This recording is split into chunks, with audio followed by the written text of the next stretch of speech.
الحمدللہ نحمده ونستعینه ونستغفره ونعوذ باللہ من شرور انفسنا ومن سیئات اعمالنا من يهده الله فلا مضل له ومن يضلله فلا هادي له أشهد أن لا إله إلا الله وأشهد أن محمدًا عبده ورسوله أما بعد فإن خير الحديث كتاب الله وخير الهدي هدي محمد وشر الأمور محدثاتها وكل محدثة بدعة وكل بدعة ضلالة وكل ضلالة في النار. اللهم صل على محمد وعلى آل محمد كما صليت على إبراهيم وعلى آل إبراهيم إنك حميد مجيد. اللهم بارك على محمد وعلى آل محمد كما باركت على إبراهيم وعلى آل إبراهيم إنك حميد مجيد. يقول الله عز وجل في محكم تنزيله: محمد رسول الله والذين آمنوا معه أشداء على الكفار رحماء بينهم تراهم ركعا سجدا يبتغون فضلا من الله ورضوانا. ويقول الله عز وجل: والسابقون الأولون من المهاجرين والأنصار والذين اتبعوهم بإحسان رضي الله عنهم ورضوا عنه وأعد لهم جنات تجري تحت الأنهار خالدين فيها أبدا ذلك الفوز العظيم. حاضرین کرام، آپ نے نظم سنی، بہت پیاری نظم تھی. صحابہ کرام رضی اللہ اجمعین کی عظمت اور ان کی اہمیت کے بارے میں کسی نے بہت اچھی نظم لکھی. یہ کانفرنس صحابہ کرام رضی اللہ اجمعین کی عظمت کے بارے میں منعقد کی جا رہی ہے. یہ اس لیے بدقسمتی سے مسلمانوں میں کچھ ایسے گروہ پیدا ہوئے ہیں جو صحابہ کرام رضی اللہ اجمعین کی تحقیر اور توہین کے درپے ہیں. وہ ایسے کرتے ہیں جیسے کہ رسول اکرم صلی اللہ علیہ وسلم نے ہر وقت دشمنوں میں گرے ہوئے تھے. در حقیقت یہ لوگ اسلام کے دشمن ہیں. امام مالک رضی اللہ تعالیٰ حضرت بعض لوگ صحابہ کرام رضی اللہ اجمعین کے بارے میں تحقیر آمیز رویہ اپنائے ہوئے ہیں اور ان کے بارے میں بےہودگی بکتے ہیں. آپ ان کے بارے میں کیا کہیے گا؟ حضرت فرمایا: انہم ارادوا ان یسبوا النبی صلی اللہ علیہ وسلم استطاعوا فسبوا اصحابہ.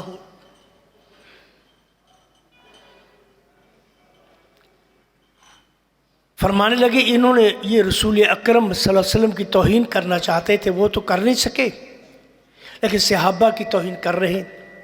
اس لیے یہ بتانا چاہتے کہ رسول اکرم صلی اللہ علیہ وسلم کے ساتھی برے تھے.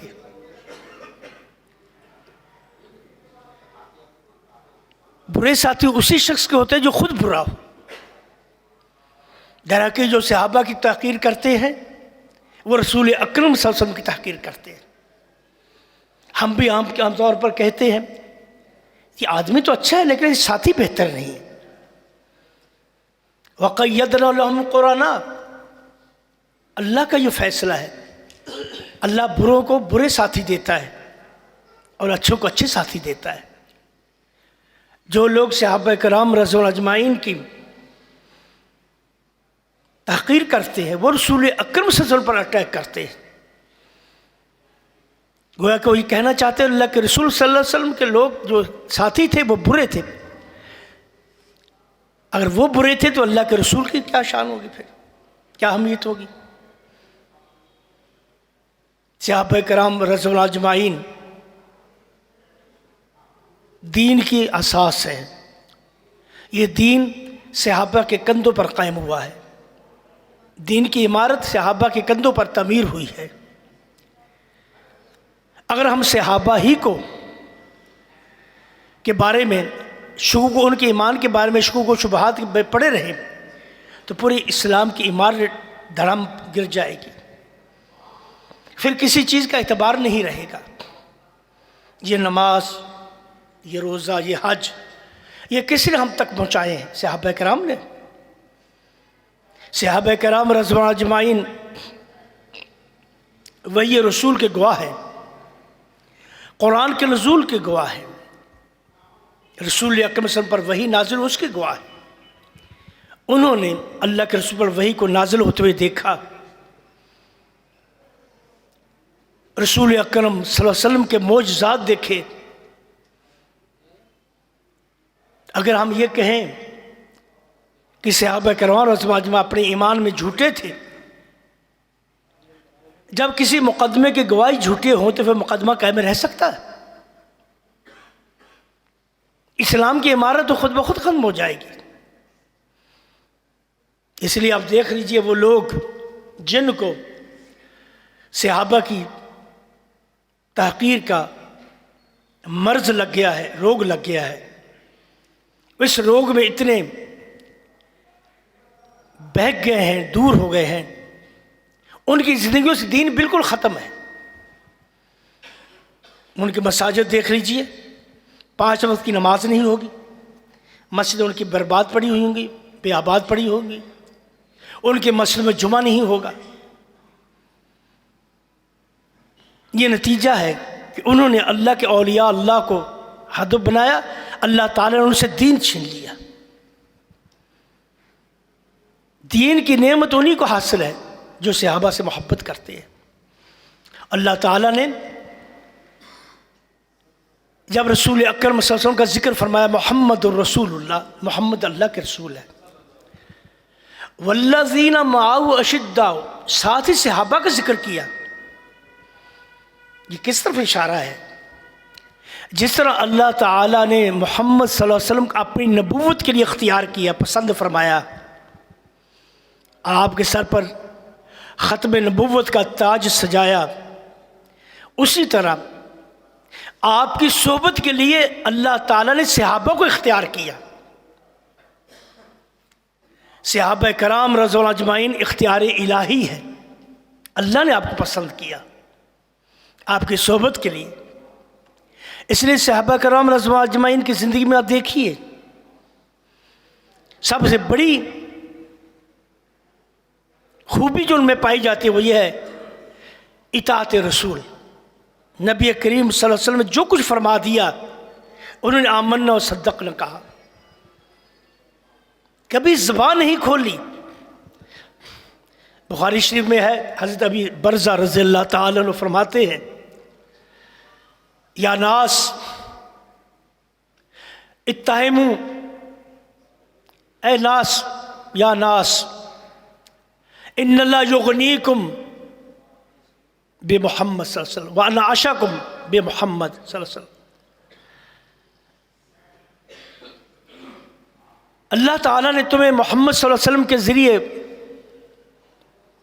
ایسی ہدایت دی ہے، تم کسی اور ہدایت کے محتاج نہیں ہو، تمہیں کسی اور روشنی کی ضرورت نہیں ہے۔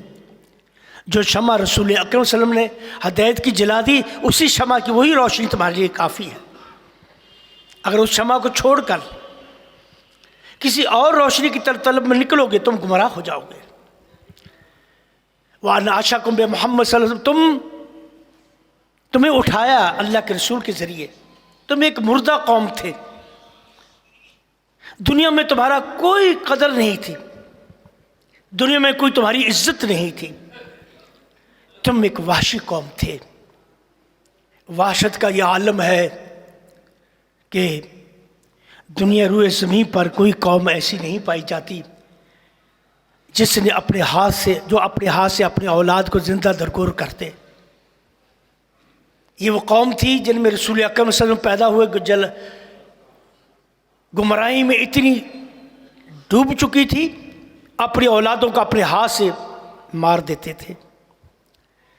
حضرت عاصم بن قیس فرماتے ہیں، جب مسلمان ہو گئے رسول اکرم صلی اللہ علیہ وسلم کے پاس آئے، کہنے لگے یا رسول اللہ انی وضعت بیدی ثمانی بنات حل مخرج.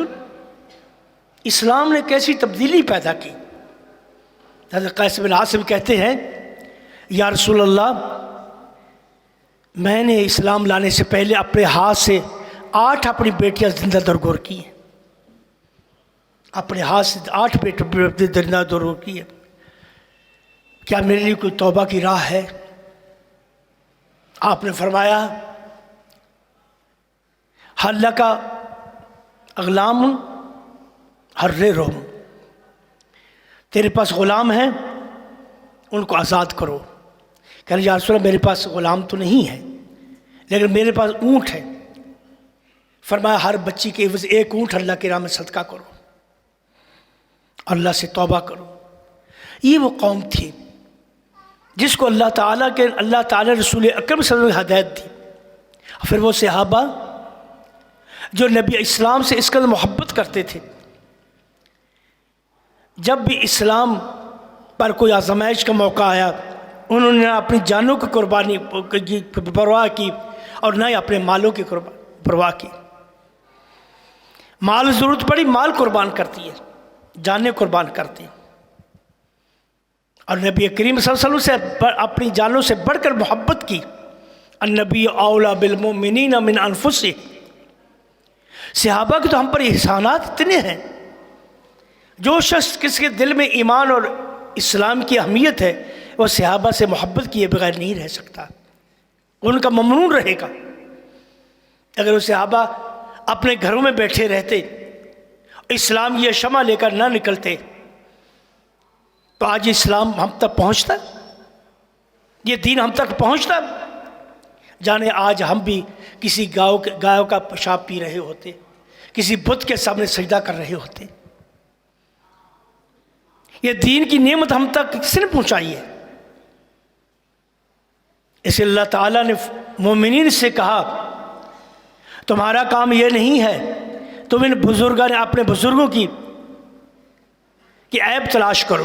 والذین جاؤوا من بعدہم یقولون ربنا اغفر لنا ولاخواننا الذین سبقونا بالایمان ولا تجعل فی قلوبنا غلا للذین آمنوا.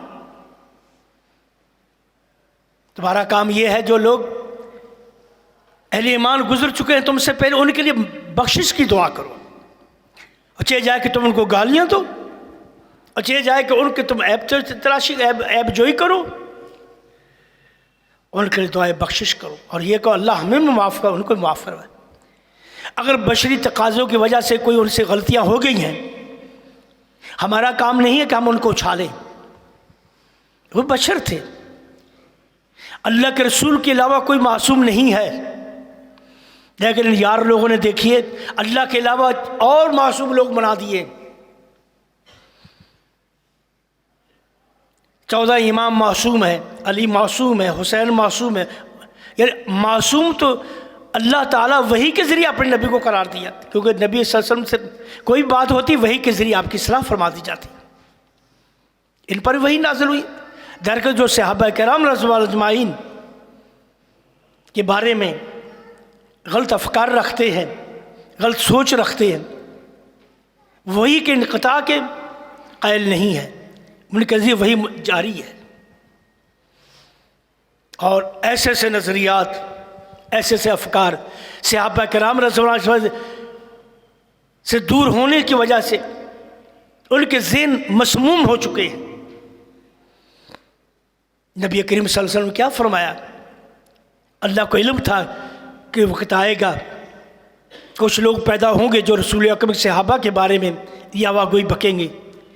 رسول اللہ اللہ فی صحابی لا تتخذوا غرضا بعدی. میرے صحابہ کے بارے میں اللہ سے ڈرتے رہنا، اللہ سے ڈرتے رہنا. اور میرے بعد ان کو اپنی یاوہ گوئی کا نشانہ مت بنانا، کیونکہ یہ فطری بات ہے. جب انسان کے اندر جو انسان دوسروں پر زیادہ تنقید کرتا ہے اس کے اندر خود بخود ہی یہ احساس پیدا ہو جاتا ہے کہ میں اچھا ہوں دوسرے برے. اس کا نتیجہ یہ ہوتا ہے کہ عملی زندگی سے دور ہو جاتا ہے. آپ دیکھ لیجئے لوگوں کو، جو لوگ اس ذہنیت میں مبتلا ہیں، وہ اسلام کی عملی زندگی سے بے حد دور ہے. ان کی زندگی میں عملی اسلام آپ کو کہیں نظر نہیں آئے گا،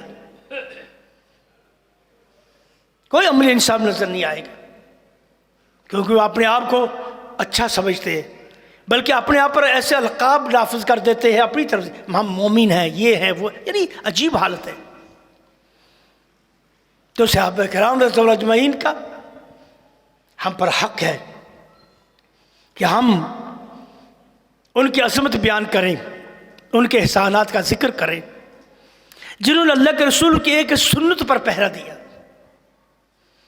حضرت ابوبکر صدیق رضی اللہ تعالیٰ عنہ فرمایا کرتے تھے، ایو سماء تذلنی ایو ارض تقلنی اذا قلت قول خلاف رسول اللہ. مجھے بتاؤ کون سا آسمان مجھے سایہ کرے گا اور کون سی زمین میرا بوجھ اٹھائے گی اگر میں نے اللہ کے رسول کے خلاف بات کی. حضرت ابوبکر صدیق رضی اللہ تعالیٰ عنہ کے رسول اکرم صلی اللہ علیہ وسلم کی وفات کے بعد، انتقال کے بعد جو حالات پیدا ہوئے وہ طبی حالات تھے. عربوں میں ردہ کی تحریک شروع ہوگی، اسلام سے پھرنے کی. یہ فطری بات ہوتی ہے، جب ایک طاقتور لیڈر لوگوں میں سے چلا جاتا ہے، اس کے پیچھے رہنے والے جو لوگ جو ہوتے ہیں ان کے اندر تفرقہ پیدا ہو جاتا ہے. اس کی مثال آپ یہی سمجھ لیجئے، جیسے مسلم لیگ ہے، محمد علی جناح کے بعد اس کے کتنے ٹکڑے ہوئے. آج جتنے اردو زبان کے حروف ابجد ہے اتنی مسلم لیگی ہیں، مسلم لیگ جیم، مسلم لیگ نون، مسلم لیگ الف، مسلم لیگ فلاں، مسلم لیگ فلاں. کیوں؟ یہ طبی نتیجہ تھا. ایک مضبوط لیڈر جب چلا جاتا دوسرے اس کے متابعین میں اختلافات رونما ہو جاتے. یہ اسی طرح رسول اکرم صلی اللہ علیہ وسلم کے جانے کے بعد طبی طور پر اختلافات رونما ہوئے، اور حالت یہ ہو گئی.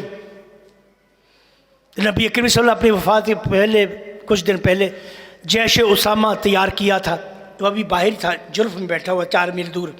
رسول اکرم کا انتقال ہو گیا. اب صحابہ کرام اجمعین حضرت ابوبکر صدیق کے پاس آئے جب خلیفہ منتخب ہو گئے کہ حضرت آپ اس لشکر کو روک لیجئے،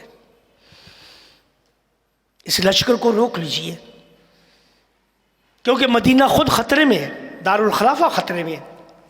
ہر طرف سے بدو لوگ مدینے پر چڑھائی کرنا چاہ رہے ہیں اور مدینہ دارالخلافہ کو ختم کرنا چاہ رہے ہیں. حالات بھی ایسے تھے کہ ہر وقت خطرات مدینہ خطرات سے گھرا ہوا تھا. لیکن دیکھیں اطاعت رسول صلی اللہ علیہ وسلم کی برکت، حضرت ابوبکر صدیق حضرت عمر اطاعت اس لشکر کو روک لیجئے، مدینہ کی حفاظت کے لیے منتخب کر دیجیے، ان کو مقرر کر دیجیے. حضرت ابوبکر صدیق رضی اللہ تعالیٰ فرمانے لگے، لا احل لیوان عقدہ النبی صلی اللہ علیہ وسلم، میں اس جھنڈے کو نہیں کھولوں گا جس جھنڈے کو رسول اپنے ہاتھ سے باندھا ہے. یہ لشکر جائے گا. سب لوگ کہتے ہیں حضرت مدینے کا کیا بنے گا؟ فرمایا اگر مدینے میں کوئی بھی نہ رہے، اگر جنگل کے درندے آ کر امہات المومنین کی پنڈیاں نوچے پھر بھی میں لشکر بھیجوں گا. جو ہوا یہ، حضرت نے لشکر روانہ کیا. اطاعت رسول کی برکت دیکھیں آپ کتنی ہے. جیسے یہ لشکر مدینہ سے باہر نکلتا ہے، جو لوگ اسلام سے پھرنا چاہ رہے تھے وہ خود بخود اسلام کی طرف آنا شروع ہو گئے. ان کے دل میں یہ بات آئی، اگر مسلمان کمزور ہوتے یہ لشکر کیوں بھیجتے؟ تو ہماری یہ تدبیر ہے کہ مدینے پر حملہ کر دیں، یہ غلط ہے. اگر کمزور ہوتے لشکر نہ نکلتا. اس لشکر میں حضرت ابوبکر صدیق رضی اللہ تعالیٰ عنہ کی جو رسول اکرم صلی اللہ علیہ وسلم ساتھ تعلق اور محبت اور لگاؤ تھا اور سنت کے ساتھ آپ کی وابستگی تھی. آپ نے سنت پر عمل کرتے ہوئے کسی کی ناراضگی کو نہیں دیکھا. بعض لوگ ہیں وہ کہتے ہیں جی حضرت ابوبکر صدیق رضی اللہ تعالیٰ عنہ نے رسول اکرم کی میراث حضرت فاطمہ کو نہیں دی. دیکھو حضرت فاطمہ رسول اکرم کی بیٹی تھی، اور آپ کے حضرت رسول اکرم کے گھر حضرت ابوبکر صدیق کی بیٹی تھی حضرت عائشہ رضی اللہ تعالیٰ. آپ یہ بات اس وقت کریں کہ جب آپ نے اپنی بیٹی کو رسول اکرم صلی اللہ علیہ وسلم کی جائیداد سے حصہ دیا اور حضرت نبی کریم صلی اللہ علیہ وسلم کی بیٹی کو حصہ نہیں دیا؟ کیا آپ نے حضرت عائشہ کو حصہ دیا؟ پھر آپ کہیں آپ نے فرمایا رسول اکرم کا فرمان ہے نحن معاشر الانبیاء لا نورث ولا نورث ما ترکنا صدقہ، ہم انبیاء کا گروپ ہیں، گروہ لوگ ہیں، ہم کسی چیز کو، جو چیز ہمارے پاس ہوتی ہے سب صدقہ ہوتی ہے، یہ امت کے لیے ہے۔ آپ نے اس حدیث پر عمل کرتے ہوئے لوگوں کو ناراض کیا، لیکن آپ نے رسول اکرم کی حدیث پر عمل کیا۔ آج یہی وتیرہ ہے اہل الحدیث کا، نبی کریم صلی اللہ علیہ وسلم کی حدیث کو مقدم رکھتے ہیں اور اس کے بدلے نہیں دیکھتے کوئی خوش ہو رہا ہے یا ناراض ہو رہا ہے، وہ دیکھتے ہیں اللہ کے رسول کی اطاعت ہے، اس میں آمنا و صدقنا۔ اصل میں جو صحیح محبت کرنے والے ہیں صحابہ کرام رضی اللہ عنہم اجمعین سے، وہ اہل الحدیث ہیں، کیونکہ انہوں نے رسول اکرم صلی اللہ علیہ وسلم کو، آپ کے صحابہ اپنا قدوہ بنایا ہے، اور دوسرے لوگ اپنے قیاس کو، اپنی رائے کو حدیث پر مقدم رکھتے۔ اس کی مثال میں آپ کو دیتا ہوں، ایک اور بات ختم کروں گا۔ ابو داؤد میں روایت ہے، بلکہ کتب ستہ میں سب میں روایت ہے یہ، کہ نماز کے اندر جو پہلا تشہد ہوتا ہے وہ رسول اکرم صلی اللہ علیہ وسلم ایک دن نہ بیٹھے اور آپ سیدھے کھڑے ہو گئے۔ جب نماز ہو گئی تو صحابہ کرام نے فرمایا یا رسول اللہ، آپ تشہد آپ نہیں بیٹھے، تشہد بھول گئے آپ۔ نبی کریم صلی اللہ علیہ وسلم نے فوراً سجدہ سہو کیا اور سلام پھیر دیا۔ لیکن اس کے برعکس ہمارے ہاں ہدایہ میں کیا لکھا ہے؟ اگر آپ کا تشہد رہ جائے، پہلا تشہد، آپ نماز کو دوبارہ پڑھیں، نماز کو دوبارہ پڑھیں۔ کیوں؟ اب کیا تشہد واجب ہے، واجب چھوٹ گیا، نماز باطل ہو گئی۔ اب آپ اندازہ کریں اگر اہل حدیث نہ ہو تو اس حدیث پر کون عمل کرے گا؟ اہل الحدیث کیا اگر پہلا تشہد چھوٹ گیا ہے فوراً سجدہ سہو کرتے ہیں اور پورا ختم کر۔ اللہ کے رسول کی یہ سنت ہے، صحیح حدیث سے ثابت ہے، تو دوسرے لوگ نہیں کرتے۔ پیچھے تو ایک صاحب نے یہاں ایک رسالہ لکھا کہ شوال کے 6 روزے جائز نہیں رکھنا، جبکہ بخاری میں ہے، سب حدیثوں میں ہے۔ رسول اکرم فرمایا جو لوگ رمضان کے روزے رکھتے فَاتَّبَعُوا بِسِتٍّ مِّن شَوَالَ کَأَنَّمَا صَامَ السَّنَةَ كُلِّهِ، اور فی حدیث کَأَنَّمَا صَامَ الدَّهْرَ كُلِّهِ، جو شخص روزے رمضان کے رکھتا ہے اس کے بعد 6 روزے مزید رکھ لیتا ہے تو وہ ایسے ہے جیسے وہ سال بھر روزے رکھے، ایک عزیز جیسے زندگی بھر روزے رکھے۔ ایک صاحب نے لکھا یہ روزے رکھنے جائز نہیں ہیں، کیوں؟ امام ابو حنیفہ نے نہیں رکھے۔ حدیث کو کس کے تابع کر دیا؟ اپنی امام کے رائے کے تابع کر دیا۔